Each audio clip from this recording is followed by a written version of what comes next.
Здравствуйте! В эфире информационный выпуск Амшикшара. Президент Абхазии Аслан Бжаня в интервью «Спутник» прокомментировал ответ президента России Владимира Путина лидеру США Джо Байдену, назвавшему своего российского коллегу убийцей. Владимир Путин еще раз показал, что является одним из великих лидеров современности. Это ответ мудрого руководителя, который прежде всего думает о сохранении мира и стабильности на земле. Что касается заявления Байдена, то удивительно, как такой лексикой может пользоваться глава государства. Тем более, когда речь идет о стране, которая позиционирует себя как главный носитель демократических ценностей, подчеркнул Аслан Бжаня. 17 марта президент США Джо Байден в разговоре с журналистом телеканала ABC ответил утвердительно на вопрос, считает ли он Владимира Путина убийцей. Кроме того, Байден отметил, что Путин ответит за вмешательство в выборы. В последнее время в республике немного стабилизировалась ситуация с энергоснабжением. Все реже происходят аварии на воздушных линиях и подстанциях. Энергетики говорят о том, что это связано с понижением нагрузок в сети. Репортаж Гугуцы Вардания. Вот так было неспокойно в диспетчерской Черноморэнерго совсем недавно. Звуки сирены, сообщающие об очередной аварии в сетях или на подстанции, не умолкали сутками. Сегодня здесь иная картина. Непривычное спокойствие и тишина. Энергетики говорят о том, что ситуация в энергосистеме республики немного стабилизировалась.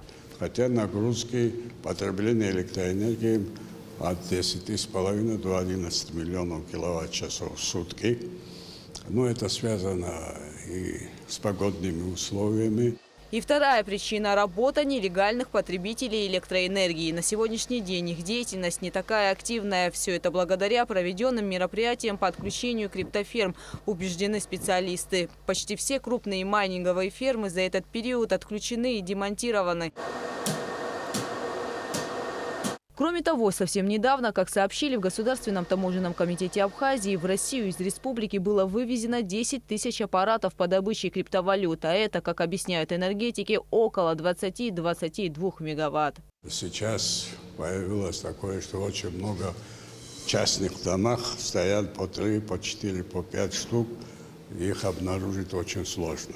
А с ними как-то ведется сейчас борьба, продолжается? Борьба продолжается. Но несмотря на то, что борьба с нелегальными потребителями продолжается и ситуация в энергосистеме республики немного стабилизировалась, аварии все же имеют место. Небольшие поломки энергетики устраняют быстро. Дежурные группы Черноморэнерго работают круглосуточно. Крупных аварий не было давно. Но вот в день съемок 22 марта часть Гудаутского района осталась без света. Всему виной перегруз на линии и ветхое состояние кабеля, которому около 15 лет. На место сразу же выехала бригада сотрудников Черноморэнерго. Таких старых кабелей в республике немало, поэтому энергетики еще раз призывают бережно относиться к электричеству. Сейчас на Ингургэс ведутся ремонтные работы. По информации Черноморэнерго, ремонт идет по графику и к маю будет завершен. На это время в республику организован переток 800 миллионов киловатт-часов, но он может закончиться к середине апреля. Кроме того, по имеющейся информации, возможно, будут увеличены тарифы на электричество. Сейчас тариф, который у нас есть, она ниже себестоимости передачи электроэнергии. Мы не говорим об Ингургэсе, только внутри Абхазии, для того, чтобы нормально работала энергосистема. Но резкого подъема, я надеюсь, что не будет. Она будет поэтапно осуществляться. Вот, например, насколько увеличится тариф? Ну, я пока не могу сказать, потому что над этим пока еще Министерство экономики работает. Несмотря на все факторы, благодаря которым состояние энергосистемы в республике стабилизировалось, как говорят энергетики, расслабляться не приходится, так как в любой момент можно вернуться к ситуации крайнего дефицита электроэнергии. Гугуца Вардания, Алексей Гухава, Абхазское телевидение. Правоохранительные органы задержали двоих подозреваемых в разбойном нападении на дополнительный офис коммерческого банка «Амробанк». Преступление произошло 10 марта, когда 4 вооруженных лиц в масках совершили разбойное нападение на сотрудников банка, завладев денежными средствами в размере 1 миллиона 21 тысячи рублей. Как сообщает пресс-служба МВД, 13 марта по подозрению в совершении данного преступления был задержан Квициния Алхас Надарович, 1980 1973 года рождения. В ходе предварительного следствия был установлен второй подозреваемый. Им оказался Будба Астамур Славикович, 1981 года рождения, задержанный 14 марта. В отношении Алхаса Квициня и Астамура Будба избрана мера пресечения – заключение под стражу. Следственно-оперативные мероприятия, направленные на установление и задержание остальных соучастников преступления, продолжаются. В Абхазии завершилась регистрация инициативных групп политических партий по выдвижению кандидатов в депутаты районных и городских собраний. В Галской районной избирательной комиссии зарегистрирована одна инициативная группа и 3 политические партии – Ам-Сахара, Коммунистическая партия и Партия экономического развития Абхазии. Ам-Сахара выдвигает 11 кандидатов, и по 5 кандидатов выдвигают Компартия и Эра. В Творчалском районе зарегистрировано 12 инициативных групп и партия Ам-Сахара, которая выдвигает 10 кандидатов. В Ачимчирской районной избирательной комиссии зарегистрировано 39 инициативных групп и партия Ам-Цехара, которая выдвигает 15 кандидатов в депутаты. В Улрыбской районной избирательной комиссии зарегистрировано 23 инициативные группы. В Сухумском районе 25. В Сухумской городской избирательной комиссии зарегистрировано 45 инициативных групп. В Новом Афоне 12. В Гудаутской районной избирательной комиссии 57. В Гагрской 39, в Пицунской городской избирательной комиссии 14. Выборы в органы местного самоуправления состоятся 11 апреля.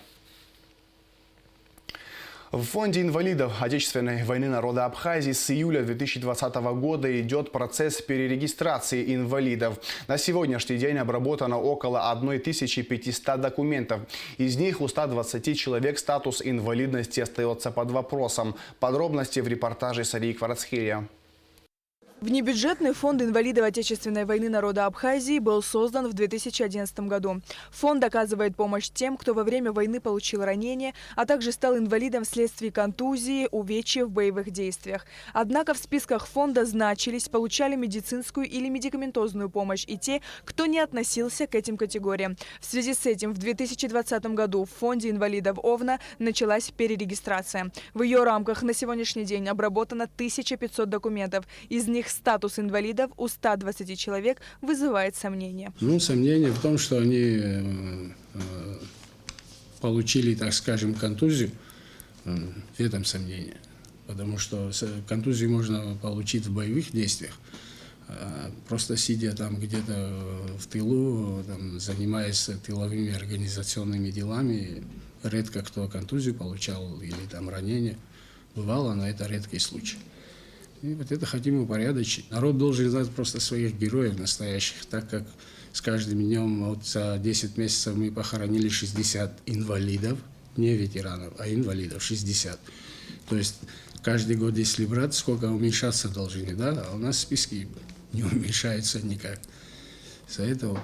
С чем это связано, как вы думаете? С беспределом, что происходило вот эти 28 лет, что никто не брался за это, никто не хотел, видать, ответственность брать, да, и так как нас мало остается, правду, которые знают, вот мы решили заняться этим вопросом и довести этот вопрос до конца. Отличить настоящего инвалида войны от лжеинвалида, по словам Ашуа, несложно. Когда человек обращается за помощью, его данные проверяются как в архиве фонда, так и в архиве Министерства обороны. Более того, делается запрос командиру части, которой закреплен тот или иной инвалид. Нужно отметить, что до конца текущего месяца в некоторых районах Абхазии впервые будут открыты филиалы фонда для ускорения процесса.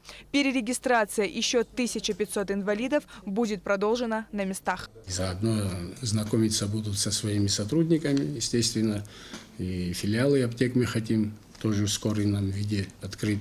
А вот и тоже ждем. Лекарства заказали, как только прибудет машина, мы уже по городам и по районам мы откроем свои филиалы, чтобы чуть-чуть облегчить жизнь наших инвалидов. Сейчас всего лишь работает здесь 13 человек, а теперь по 5 человек в каждом районе, когда добавится, вот будет нас до 40 человек, которые будут заниматься этим вопросом. Ежегодно в бюджет Фонда инвалидов Отечественной войны народа Абхазии поступает около 100 миллионов рублей от налогоплательщиков. Эти средства предназначены для лечения и реабилитации ветеранов-инвалидов. Так, в течение 2020 года, несмотря на пандемию коронавируса, фонд оказал помощь 1500 ветеранам. Из них 500 человек были отправлены на лечение в Российскую Федерацию. Также за год были приобретены лекарства почти на 40 миллионов рублей. Слава богу, с плюсом год зашли. При этом мы еще долги заплатили, двухгодичные, трехгодичные, не знаю, там, 5-летние долги были и в России. 21 миллион составила общая сумма всех. Мы рубля не должны никому, теперь нам должны. Около 35 миллионов не доходило до... То есть в связи с пандемией, да, налоговое поступление чуть-чуть хромает. И поэтому нам многие должны, но мы идем на уступки, как-то договариваемся, чтобы по чуть-чуть платили фонд. На сегодняшний день инвалиды все приходят сюда за помощью, да? Как филиалы будут открыты? Каждый будет приходить там, где он прописан по району. То есть с заявлением придет в район, где быстро среагирует на его проблему. Многие помнят случай, когда в социальных сетях появилась публикация, в которой один из пользователей интернета выставил списки ветеранов-инвалидов, утверждая, что имена и фамилии многих из них не имеют никакого отношения к войне. Сейчас, по словам Имзара Ашуа, база данных фонда защищена и доступ к ней ограничен. У нас отсюда информации никакой никто не может вытащить так, как ему захотелось, потому что здесь защищенная информация. Так же, как в архиве, как в Минобороне, так же и у нас информация только может обладать тому, кому это надо. А так отсюда информация без нас никуда не уходит. Перерегистрация инвалидов Отечественной войны народа Абхазии будет завершена в этом году. Сария Кварацхеля, Алексей Баструков, Абхазское телевидение. Московский детский ансамбль абхазского танца «Амцабз» победил в 2 номинациях на фестивале-конкурсе «Планета искусств» в Москве и завоевал 4 гран-при и диплом лауреата 1-й степени. Об этом Апснопресс сообщил руководитель ансамбля «Амцабз» Лаша Марухба.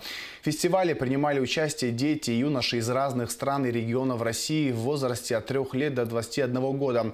Победа на фестивале «Планета искусств» дает возможность участия в международных конкурсах среди обладателей гран-при конкретно этого фестивального комитета «Жизнь городов». Амцабз представил на конкурсе 4 хореографических номера. Композицию «Абхазская свадьба», «Горские и чеченские танцы», а также «Танец девочек». Также был представлен один инструментальный номер с барабанами. 22 марта водители всего мира отмечают свой профессиональный праздник – Международный день таксиста. Современный мир трудно представить без службы такси. В Абхазии в настоящее время транспортные услуги предоставляют несколько компаний. И профессия таксиста довольно востребована. Кроме того, благодаря предоставлению новых услуг и предложений, такси становится все более популярным видом транспорта. Эсма Гуланзе продолжит тему. Наверняка любой житель и гость советской Абхазии помнит на улицах города желтые автомобили с красной крышей и шахматным рисунком на бортах. В те годы Сухумский таксопарк был крупной государственной организацией. Трудились в парке в основном знаменитые «Волги», ГАЗ-24, позже «Москвичи». В то время профессия таксиста считалась довольно престижной. Получить такую работу было непросто. Помимо навыка вождения и умения ориентироваться на местности, шофер был обязан хорошо разбираться в автомобиле и уметь его чинить. 49 лет Руслан Куруглы работает водителем такси. Говорит, раньше было сложно трудоустроиться, а вот ездить было намного легче. Люди тогда сдавали права официально, получали документы. Мы, например, получили права в армии. Надо было 500-километровый марш, еще раз там учиться. Надо было пушку загнать в окопу с 2 раз, с 3-го нет. А если ты не загнал, значит, до конца демобилизации тебе не давали права в руки. Только когда приедешь сюда, и то надо было стаж какой-то иметь. Много было профессионалов. А сейчас любители, которые по Голдуне ездили, и очень многие аварии за это. Опыта мало. Тяжело ездить. Раньше было легче. Сухумский государственный таксопарк прекратил свое существование в 1992 году. В послевоенные годы в Абхазии служба такси долгое время не функционировала. Были водители, предлагавшие частные услуги. Однако люди в основном боялись ими пользоваться. Гаруда Экспресс – одна из первых официальных фирм, открывшихся в республике в начале 2000-х. Сначала в компании было несколько машин. Сегодня таксопарк Гаруда Экспресс объединяет более 100 автомобилей. Таксистом стать было легко, но саму схему создания компаний никто бы не сказал, потому что некому было, никто еще не имел таких компаний, да, и некому было нам это рассказать. А я видел это в Европе, какое-то время провел в Праге и видел, что это работает. Сделали ту систему, установили, очень долго мы с ней мучились, потому что не было перевода, это надо было сначала перевести, потом это надо было привести в соответствие под наши реалии абхазские. Расстояния другие, здесь ценовая политика другая. С кучей проблем столкнулись, но после 2 лет мучения мы смогли нормально поставить эту программу и запустить процесс полноценно. Благодаря интернету сегодня работается слаженно и просто. Процесс автоматизирован, что позволяет объединить всех участников – клиентов, водителей и диспетчеров. Да, Шамиля 52. Да? Хорошо, что-то везете вы? Угу. Хорошо, ожидайте, пожалуйста, звонка, машина подъедет. Всего доброго. Принятая заявка отправляется в систему распределения, которая оповещает водителей, территориально расположенных к клиенту ближе всего. Сегодня такси во многом усовершенствовалось и может предложить разные услуги для комфорта клиента. Один звонок, и буквально через 5-7 минут водитель уже на месте.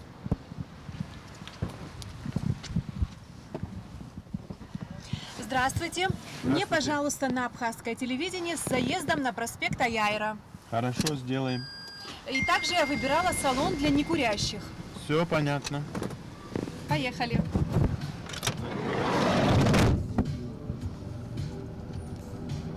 Современное такси предоставляет услуги трезвый водитель, перевозку багажа и даже доставку продуктов. Некоторые компании возят детей в детский сад и школу. Кроме внутренних маршрутов, многие службы такси осуществляют индивидуальные и групповые трансферы за пределы Абхазии. Конечно, маленьким компаниям выживать сложнее, чем крупным, ведь конкуренция растет с каждым годом. Я эту фирму купил 8 лет тому назад, уже 9-й год как идет. Тогда фирм было гораздо меньше. И работы было больше. Вокруг меня вот это вот место около 7-8 фирм просто официальных, неофициальных там и частные такси. То есть конкуренция очень большая, огромная конкуренция. Еще новые виды. Я работаю по старинке, звонок, диспетчер уже отвечает. А сейчас уже новшество идет, кто больше владеет финансовой точки зрения. Они ставят и счетчики, GPS, и все, что хотите, как полагается. Но это много со временем. Я думаю, что я тоже к этому тихо-тихо приду.